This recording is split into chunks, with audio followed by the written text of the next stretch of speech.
Jueves 9 de mayo de 2024. Tres mensajes del Evangelio de hoy, tomado del Evangelio de San Juan, capítulo 16, versículos del 16 al 20. En aquel tiempo dijo Jesús a sus discípulos: Dentro de poco ya no me veréis, pero dentro de otro poco me volveréis a ver. Comentaron entonces algunos discípulos: ¿Qué significa eso de dentro de poco ya no me veréis, pero dentro de otro poco me volveréis a ver? Y eso de me voy al Padre. Y se preguntaban: ¿qué significa ese poco? No entendemos lo que dice.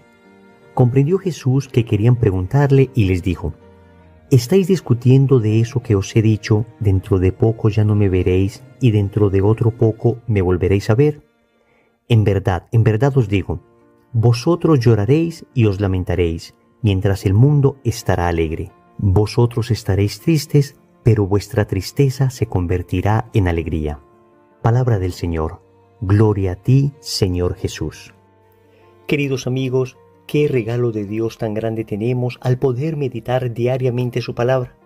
Hoy tenemos un evangelio precioso que tiene mucha enseñanza para nosotros.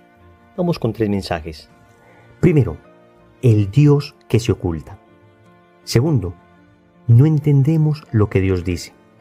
Tercero, tristeza convertida en alegría. Vamos con el primer punto. El Dios que se oculta.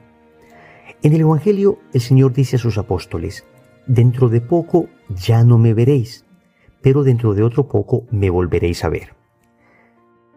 Digamos que existen dos interpretaciones de estas palabras de Jesús que distintos santos les han dado. Para unos, esto se refiere a la muerte y resurrección. Entonces, dentro de poco ya no me veréis es porque el Señor está en el contexto de la última cena y va a morir. Y después dice el Señor: dentro de otro poco me volveréis a ver, se refiere a la resurrección. 3 días después ven al Señor.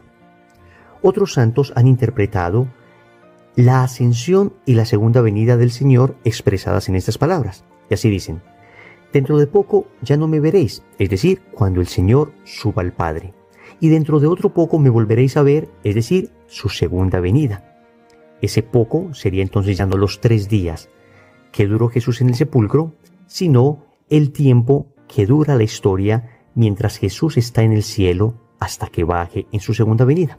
Sea cual sea la interpretación, podemos sacar de allí una profunda enseñanza espiritual. Y es que nuestro Dios se deja ver, pero en ocasiones se oculta. Nuestro Dios se deja oír, pero en ocasiones calla. Esto es lo que en teología espiritual algunos han llamado los consuelos y los desiertos espirituales. Los consuelos serían entonces aquellos momentos donde Dios se deja ver. Dios se hace oír con claridad. Todos hemos tenido esos momentos en nuestra vida espiritual. Momentos de mucho regocijo, momentos de una fuerte presencia de Dios, momentos donde incluso sensiblemente hemos experimentado la devoción. Sentimos que lo más bello que nos pudo haber pasado es estar con Dios. Fue ese proceso de conversión que inundó nuestro corazón de gozo, que nos llenó de una paz incontenible. Pero también hemos tenido momentos de desierto espiritual, donde Dios pareciera que se oculta, donde Dios pareciera callar. Y son aquellos momentos donde preguntamos a Dios y no sentimos que nos responda a la velocidad que quisiéramos, donde ya no experimentamos esa devoción sensible y sin embargo sabemos que Dios sigue allí. El momento expresado por Jesús en la cruz cuando dijo: Dios mío, ¿por qué me has abandonado?, de alguna manera refleja la situación de nuestra alma cuando nos encontramos en desiertos espirituales. Entonces es importante entenderlo. Nuestro Dios en ocasiones se oculta. No significa que no siga ahí, no significa que no esté ahí. De hecho, cuando Jesús dice: Dios mío, ¿por qué me has abandonado?, inmediatamente después va a decir: Padre, en tus manos encomiendo mi espíritu. ¿Cómo le va a hablar a alguien que ya no está allí? Lo que pasa es que sentimos de alguna manera nosotros, de forma subjetiva, que Dios no está. Lo primero que te quiero aclarar es que Dios siempre está. Y siempre está a nuestro lado, aunque muchas veces parezca ocultarse, aunque muchas veces no lo experimentemos. Eso es importante entenderlo, porque Dios nos permite estos desiertos espirituales, ya que el amor crece por presencia y por ausencia. El amor crece por presencia porque qué lindo es estar con el ser amado, qué bello es experimentar su ternura, qué hermoso es sentirme amado de una manera sensible. Pero el amor también crece por ausencia, porque cuando parece que el amado no está, ¿qué falta me hace? Cuando pareciera que se ha callado, cuánto extraño su voz. Cuando pareciera que se oculta, entonces qué deseo tan grande tengo de verle. Así crece nuestra fe, así crece nuestra humildad, así crece nuestra paciencia, así crece nuestra confianza, porque sabemos que Dios pareciera ocultarse cuando en realidad lo que está haciendo es ensanchando nuestra capacidad de esperar, nuestra capacidad de tener paciencia, nuestra capacidad de amar. Y siempre al final el Señor vuelve a revelarse. Entonces nuestro Dios se deja ver, pero también se oculta. Se deja oír, pero también calla. Sea lo que sea que estemos viviendo a nivel espiritual, mantengámonos firmes, porque también es importante entender que necesitamos purificar nuestro amor. Si Dios solamente se dejara ver, se dejara oír, tuviésemos consuelos espirituales de manera permanente, fácilmente nos engañaríamos a nosotros creyendo que amamos a Dios cuando en realidad lo que amamos son los consuelos que Dios nos da. En cambio, cuando Dios pareciera ocultarse, lo que Dios está preguntándonos es, ¿me amas a mí o amas lo que te doy? Teresa de Ávila lo decía, hay gente que ama más a los consuelos de Dios que al Dios de los consuelos. Segundo, no entendemos lo que Dios dice. Los apóstoles le dicen al Señor, ¿qué significa ese poco? No entendemos lo que dice. El Señor está terminando su ministerio público, 3 años con ellos, y los apóstoles le dicen, no entendemos lo que dice. Pues hoy podemos decir que el mundo no entiende lo que Dios dice. Vamos a ver, en un proceso comunicativo, además de muchos otros elementos, existen 3 que quisiera resaltar hoy. El emisor, el mensaje y el receptor. Y aplicando esto a nuestra comunicación con Dios, vemos con claridad que Dios es el emisor. El Evangelio es su mensaje y nosotros somos los receptores. ¿Por qué entonces no entendemos lo que Dios nos dice? ¿Por qué no comprendemos lo que el emisor nos dice? ¿Por qué no entendemos ese bello mensaje?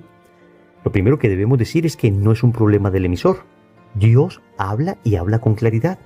Tampoco es un problema del mensaje, porque el mensaje está perfectamente dado para nosotros. No nos cabe duda que es un problema del receptor, es decir, un problema de nosotros. Y es que puede estar sucediendo una de estas 2 cosas. Puede ser que nosotros, como receptores del mensaje, nos hayamos alejado tanto del emisor, es decir, nos hayamos alejado tanto de Dios, que no alcanzamos a oír su mensaje. ¿A qué nos referimos con esto? Al pecado. ¿Quién se aleja de Dios? ¿Quién peca? Por consiguiente, no entendemos lo que Dios nos dice en nuestra vida cotidiana, porque como vivimos lejos de Él, como vivimos en el mundo del pecado, como hemos renunciado a su amor, entonces, aunque el mensaje es claro y quien nos lo dice quiere que llegue hasta nosotros, finalmente nosotros por estar lejos en el pecado no lo escuchamos, no lo entendemos con claridad. Tal vez un balbuceo lejano, tal vez creemos que escuchamos levemente algo que Dios nos trata de decir, pero ¿cuánta gente me ha dicho, es que yo no sé lo que Dios quiere de mí, es que no escucho a Dios? O también puede ser que hablemos un distinto lenguaje.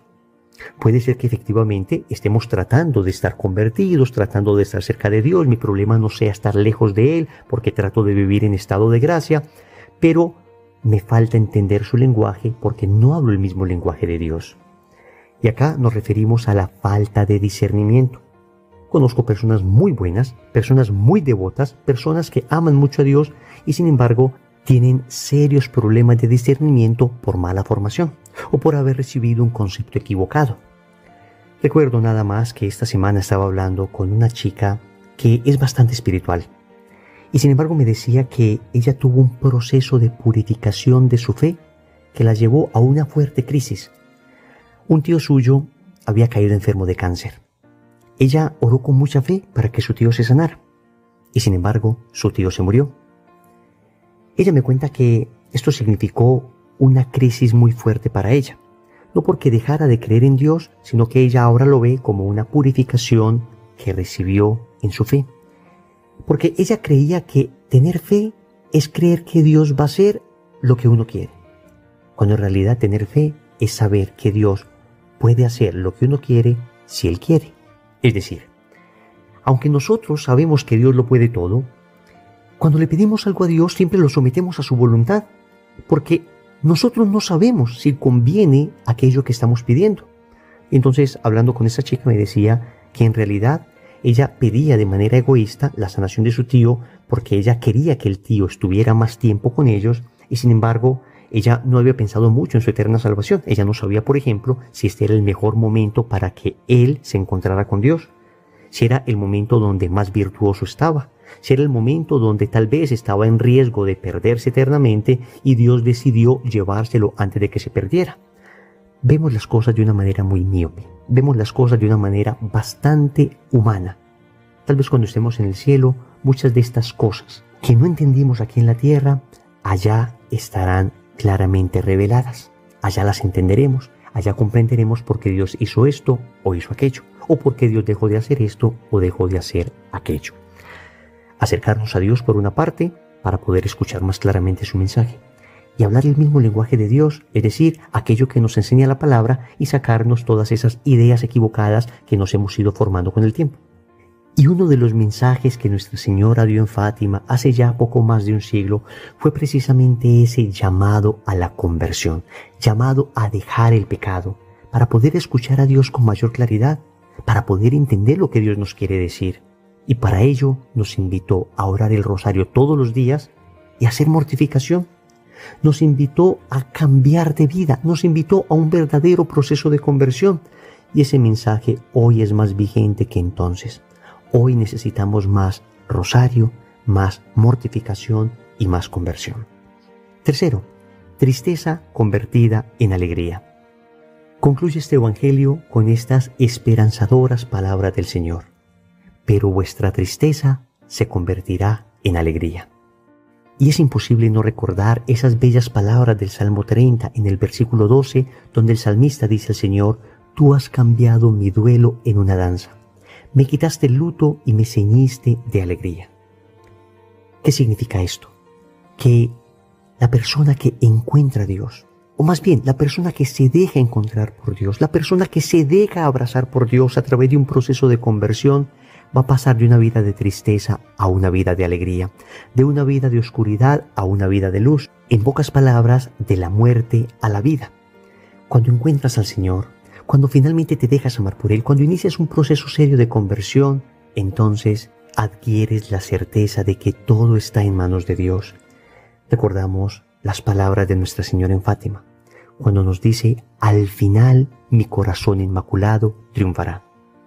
Es decir, que a pesar de todas las tristezas que podamos estar viviendo, que a pesar de cómo vemos el mundo que se precipita hacia un abismo, que a pesar de que todo pareciera ir de mal en peor, tenemos la certeza, que no solo una vana esperanza, no, la certeza de que al final su corazón inmaculado triunfará, que no es otra cosa distinta al triunfo del Sagrado Corazón, al cumplimiento de las profecías bíblicas. Oremos. Amado Señor, en ocasiones te me ocultas, en ocasiones no puedo sentirte, no puedo experimentarte. Es que me estás invitando a madurar en la fe, me estás invitando a tener una fe adulta, a dejar esa fe infantil que solo está allí cuando uno siente, una fe que solo es firme cuando se experimentan cosas agradables, pero que desaparece en el momento en que decides ocultarte. Ayúdame, Señor, a tener esa fe madura. Para ello, te suplico que abras mi mente para poder entender tu palabra. Concédeme el entendimiento de tu palabra, y no solo entenderla, vivirla, transformar mi corazón a partir de ella. Y con esto, Señor, toda tristeza se convertirá en alegría. Señor, dame lo que me pides y pídeme lo que quieras. Amén. Recordemos entonces: primero, el Dios que se oculta. Segundo, no entendemos lo que Dios dice. Tercero, tristeza convertida en alegría. Compromiso. En el rosario de hoy vamos a pedir la gracia de el entendimiento de la palabra de Dios. En el nombre del Padre, y del Hijo, y del Espíritu Santo. Amén.